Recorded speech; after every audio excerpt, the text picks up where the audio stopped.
Okay, Mötley Crüe fans, we've finally landed on what is probably their biggest, best, most well-known hit, Dr. Feelgood from their classic album of the same title, which I don't know why, but I've only really recently been discovering Mötley Crüe. I know they've sort of done their European tour, which means I've missed them for this year, but so cool, so heavy, and the track itself has just got one of the best dirtiest riffs ever in rock, and I love it so much. First thing to mention before we get underway is that we're in tune to D, which is not like a drop D, it's like the whole guitar is in D. So if I can name the strings for you: D, G, C, F, A, D, which I've never ever tuned to D before, but a lot of Mötley Crüe, in fact I would say everything I've heard so far is tuned to D, which means that the neck is a little bit looser, the soloing is a little bit easier, so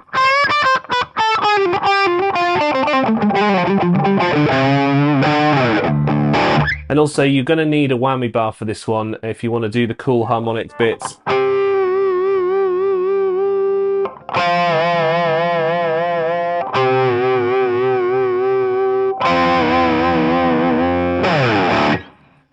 So that's why I've got the PRS out, because I bought this guitar specifically for the whammy bar so that we could do tracks like this. Anyway, that's all the preamble. Let's get into the chugging chords of the intro. So it's quite an easy introduction. Mick Mars does actually play this section before he then kicks into the first solo with, and also the harmonic section with those whammy bar tremolo dives. We'll start off with a bit of palm muting on the E power chord with your first finger.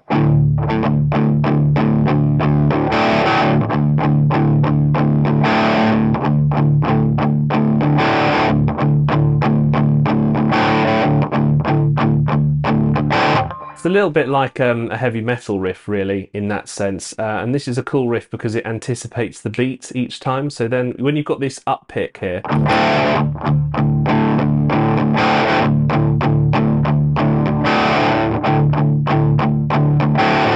a little bit like Night Train from Guns N' Roses, which is always kind of anticipating the first beat.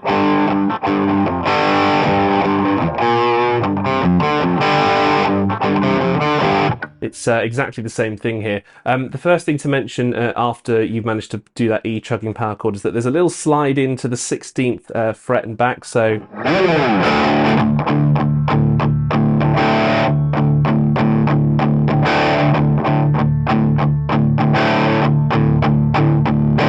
and make sure that you really palm mute that because it needs to sound like it's really chugging along there. It's a very heavy sound on the album. There's a few bars of that, in fact, if you just skip forward a little bit, because the chugging section keeps going for essentially 15-16 bars, and it ends with a slide up.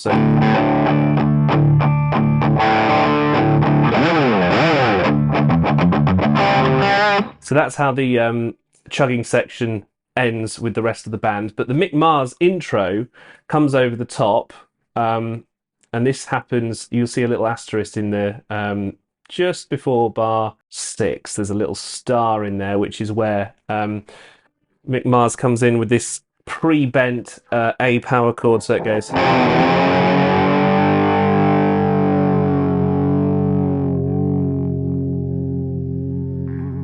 I mean, essentially, you don't have to do it so specifically, because in live situations, he just plays the open string.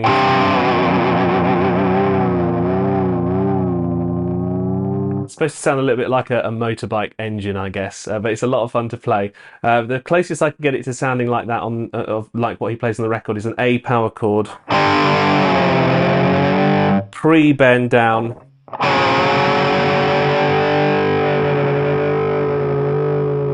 And I've given a little bit of guidance on how far to depress the tremolo, which you can see there. It starts at -1 fret, and then you kind of bend it down a quarter, half. We'll dive straight into the harmonic section now as well, because this is where it gets fun straight away.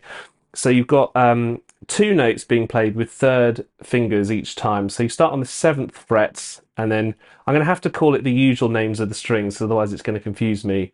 So the D and the G string in standard tuning here. And you're doing your 3rd finger very lightly held above that string there with your 3rd finger, and then you play it. And then you depress the tremolo on the beat. So you do 6 of those. And then quite counterintuitively, you drop down to the 5th frets and do that again. Back to the 7th. And then up to the 12th. And then again.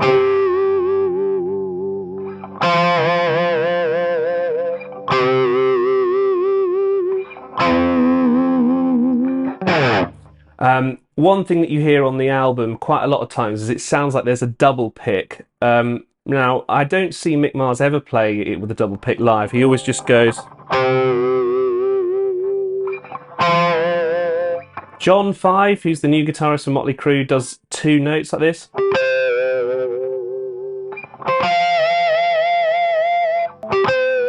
He does it sort of one then the other.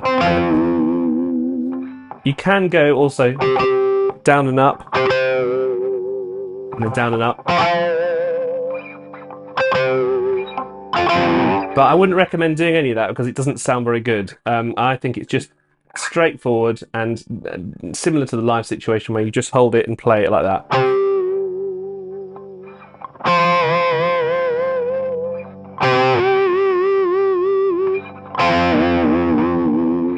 And then right at the end, once you've done it around twice, you get this slide up again.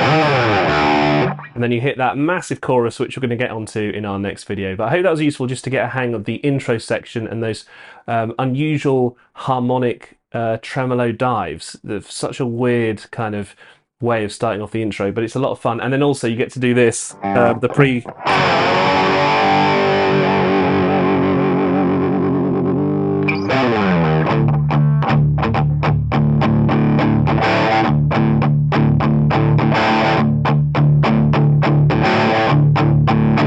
So that's how we begin lesson part 1. Do check us out in lesson part 2. We're going to get to the main riff here, which is actually much more difficult to play and complicated and technical than it actually seems. It seems like it's quite a straightforward kind of...